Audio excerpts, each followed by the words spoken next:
जय बजरंगबली दोस्तों। फाइनली बजरंगबली महाराज की आशीर्वाद से हम लोगों का दर्शन सफल रहा। हम लोगों ने बजरंगबली का दर्शन कर लिया। आप लोगों को वीडियो के माध्यम से दिखा दे। अब हम बाबा जी से थोड़ा बात करेंगे। जय श्री राम बाबा जी। जय श्री राम। अपने बारे में थोड़ा बता दीजिए। हनुमानगढ़ ही में भी हम हैं। मेरा परिचय सुभाष दास, तपस्वी छौनी, अयोध्या में रहते हैं बहुत दिन से, और मेरा उद्देश्य है राम की प्राप्ति। सब तजिया देखन पाई तुम्हारे, सब तज रहो भरोसे तेरे। हम सुन लीजिए, राम मंदिर के लिए हम ऑल इंडिया घूमे और निश्चलानंद स्वामी शंकराचार्य जगन्नाथ वहाँ भी गए, उनसे भी किया, और स्वरूपानंद परमलीन हो गए, उनकी चरण की वंदना करते हैं। वहाँ भी बहुत दिन रहे उनके साथ और राम पर बहुत चर्चा करते थे। अब हमारा राम पर कहना है कि प्राण प्रतिष्ठा स्थापना हो गया और भारत के लोग प्रजा बेहाल था कि कब राम मंदिर बने और प्राण प्रतिष्ठा हो जाए, चाहे विरोधी जो बोले। और देखे भी कि इतना उमरा भीड़, और उस समय प्राण प्रतिष्ठा नहीं है। और मीडिया वाले से हम कहे कि ऑल इंडिया का मीडिया जितना अयोध्या में आया है, मोदी जी के भी प्रोग्राम में उतना मीडिया नहीं जा सकता है। यह राम की कृपा है। अब सुन लीजिए, राम मंदिर का क्या अर्थ होता है और राम नाम का क्या अर्थ होता है, इस पर हम बोलना चाहते हैं और इस पर हम प्रकाश डालते हैं। इन दोनों का अर्थ होता है राम चरित्र को अपनाना। राम मंदिर और राम नाम का शुद्ध विशुद्ध गुणमय अर्थ होता है रामचरित्र को अपनाना। रामचरित्र क्या है कि अपनी पत्नी सीता को त्याग दिए, लखन लाल को, और अपना सिंहासन सोना का था त्याग दिए और कुछ पर बैठे थे, और प्रजा के लिए क्या नहीं किए। अरे प्रजा के लिए एक प्रत्येक के घर में एक एक कामधेनु और कल्पवृक्ष रखवा दी, और देवलोक से एक सुंदरी को लाए, जिसका कि अयोध्या के वासी छोर का चुम्बन करते रहता था, और समय जो बचता था राम राम क्या नहीं अयोध्या वासियों के लिए किए। तो हम कहते हैं आदरणीय मोदी जी से कि यदि रामचरित्र को नहीं अपनाया गया तो प्राण प्रतिष्ठा और मंदिर का कोई अर्थ नहीं रह जाएगा। और दूसरी बात कहते हैं, राम भगवान जब गमन कर रहे थे तो उस समय हनुमान जी कहे कि प्रभु साथ जाएंगे। राम भगवान बोले कि हनुमान मेरे साथ क्यों जाएगा, सेवा करेंगे, और हमको कोई कष्ट है, हमको कोई पीड़ा है, हमको कोई कमी है भवन का, को बताऊं तुम हनुमान, तुम जो ज्ञानी है, देखो ये जो प्रजा है हम ही बन गए, अज्ञानियों को नहीं रखाता है। हनुमान जी देखे कहे सही, कहा इन प्रजाओं को कष्ट है, दुख है, भविष्य में होगा, जो भी तुम्हारा नाम लेगा इसको तुम पूर्ण करो। इसी से हम प्रसन्न होते हैं, न राम मंदिर बनाने से, चाहे सोना अगर तुम भी मंदिर बन जाए। यह आस्था है कि राम साकार रूप में आए हैं तो हमको बनाना भी जरूरी है, जिसके लिए इतना लंबी लड़ाई लड़ी। लेकिन जब तक रामचरित्र नहीं अपनाया जाए, राम का चरित्र ही है, यह दरबार दीन को आदर रीति सदा चल आई, चाहे दीन प्यारे वेद पुकार। सब जगह स्पष्ट होता है कि दीन पर राम की कृपा है, जो दीनों की गरीबों की सेवा करता है उस पर राम प्रसन्न हो जाते हैं। और मोदी जी से हम एक बात पूछना चाहते हैं। मोदी जी कहते हैं बिल्कुल सही, जखा काटा नहीं जा सकता है कि औरतों का सुहाग छिन जाएगा, मंगलसूत्र छिन जाएगा, बात तो बिल्कुल सही कहते हैं, प्रमाणित हो।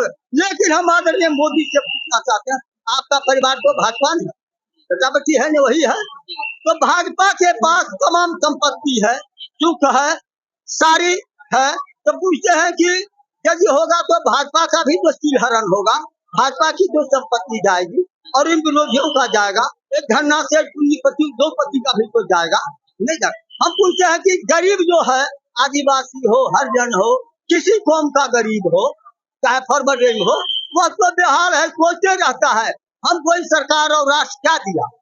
उसके मन में तो है कि यदि जाएगा कुछ करेगा पहले उन लोगों को न जाएगा, हमरा क्या लगाई। तो मोदी से हम कहना चाहते हैं कि 10 वर्ष रहे, इसको आप सोचे नहीं, इतना भारत के लिए सामरिक वैश्विक स्तर पर ले गए। तो इन जनता को यदि आप कम से कम 3,000 वृद्धा पेंशन भी कर देते, और आप में जरा सी संवेदना होता हृदय में, तो आप और एमएलए ये सब लेते हैं 1.5-2 लाख, कर्मचारी लेता है 50,000 पेंशन, और ये जो प्रजा है गरीब वृद्धावस्था में चला गया, उसके लिए 3,000 भी नहीं कर सकते हैं। अरे कर्मचारी काम किया देश का, और ये प्रजा किसका काम? मोदी का माथा फोड़ा है क्या? नहीं महाराज जी, लेकिन आज तिवारी उन्होंने जो है युवा लोगों को उनको मंथली में लगभग 1,000 रुपए पेंशन दे रहे हैं, और जो पहले सरकार थी वो कुछ भी नहीं दे रही थी। तो हमें लगता है कि थोड़ा बहुत काम। अरे जरा से सुनिए, थोड़ा बहुत नहीं, मोदी जी बहुत भरकम काम किए हैं, लेकिन बिहार की स्थिति बताते हैं। लालू के बेटा चट्टा है तेजस्विया, ये कहता है कि नौकरी 5 लाख दिया। अरे नौकरी तो सरकार की आवश्यकता है अपना कोटा पूरा करने के लिए। अरे तेजस्विया काफी बाप लुटा, तुम लुट रहा है, तुम वृद्धा पेंशन आज दिन तक 400 रुपया। अरे पापी नहीं छूटता है, अपना क्या क्या करता है, 400 लेता है। अरे बिहार की पेंशन 400। अयोध्या में जो काम हो रहा है, राम मंदिर पे जो काम हुआ, हनुमानगढ़ी पे काम हुआ, वो सब कैसा लगा आपको? हाँ, राम मंदिर का जो काम हुआ, और हनुमानगढ़ी में ही नहीं बल्कि अयोध्या के हर एक गली को योगी जी स्वर्ग से समान बना दिया। विदेश से आवे या देश से आवे, जब अयोध्या को देखता है साफ सुथरा, मतलब भरा रहता था गंदी, सोचेगा कैसा अयोध्या है, इतना तो योगी किए हैं। और राम मंदिर को तो इस ढंग से हल किए कि लगता है कि देवलोक ही उतर गया। और व्यवसाय की भी दृष्टि से देखिए, इतना भीड़ है, व्यवसाय वाला लोग कहता है। लोगों का छोटे व्यापार, जैसे बहुत लोग रोडों पे चंदन लगा रहे हैं, रोड पानी पिला रहे हैं, कुछ लोग गन्ने के नए नए जूस की दुकान, बाहर से लोग स्टेट से लोग आ रहे हैं अयोध्या दर्शन करने, लोगों का भीड़ बढ़ रहा है, यहाँ पे व्यापार आ रहा है, पैसे आ रहे हैं। अरे रोजगार भी 10 गुना बढ़ गया है, सबको बढ़ गया है, रोजगार बढ़ा है, और भौतिक कष्ट का नाश हुआ है, आध्यात्मिक चेतना जगी है। इसलिए अयोध्या को योगी त्रेता काल के बना दिया। जैसे देख लीजिए कि सुख रिद्धि सिद्धि सुख संपत्ति नदी सुहाई, उमगी अवध अम्बुध कहवाई। हम प्राण प्रतिष्ठा में ही थे, 2 दिन पहले हुआ कि राम आ रहे हैं अयोध्या में। राम आ गए, वहां जब देखते हैं लगता है कि साक्षात राम है, दूसरा कोई नहीं। लेकिन जब तक यह गरीब सुखी नहीं होगा, तब तक राम भगवान का कोप बना रहेगा, क्योंकि राम कहते हैं कि ये प्रजा हम ही है, दूसरा कोई नहीं है। इसलिए योगी बाबा ने कहा है अगर राम राज्य आ गया, जो कि 2-3 साल में पूरे राम राज्य बोल रहे हैं उत्तर प्रदेश में, तब गरीबों के लिए काम होगा, अच्छा काम होगा, पूरे राज्य गरीबों के लिए काम होगा। सुन लीजिए, योगी जी कहते हैं राम राज्य लावेंगे, बहुत सुंदर सोच है, लेकिन योगी जी से हम पूछना चाहते हैं कि राम राज ने हनुमान लावेंगे, राम लावेंगे, हमारा कर्म लावेगा। क्या कर्म? पहले तो विधानमंडल और संसद का वेतन 1/4 कर दे। इतना जो भरकम वेतन ले रहा है कर्जा लेकर के देश, और गरीब बेहाल है, अपना वेतन 40-50 हजार रुपया से अधिक नहीं रखे, पहला शर्त। क्योंकि यह जो संसद है संपूर्ण भ्रष्टाचार का अड्डा है। आप देख लीजिए कि मशीन टूट जाता है, और संविधान भी भ्रष्टाचार का समर्थन करता है। यदि संविधान हमारा ठीक रहता तो सौंसे देश को कोई लूट लेता, जो भी जाता है लूट लेता है। सरकार साहब भ्रष्टाचारियों पे नाराज है, नौकरियों पे, जो युवाओं को, छात्राओं को नौकरियां नहीं मिल रही। आदरणीय मोदी जी इतना बढ़िया काम किए कि इतिहास के पन्ना में इनका नाम अमर हो, लेकिन कुछ बात भूल गए। क्या भूल गए? कि 30 करोड़ नौजुवक ऐसे चौराहा पर खड़ा है जो कि संशय की स्थिति है, कहाँ जाए, क्या करें, की कर्तव्य है। और सब जानता है कि नौजुवक ही देश की दशा और दिशा है, देश की शक्ति है, देश की ऊर्जा है। इसके साथ मोदी जी बेइंसाफी किए, इनकी बात को सुने नहीं, इनके लिए कोई धर्म नहीं।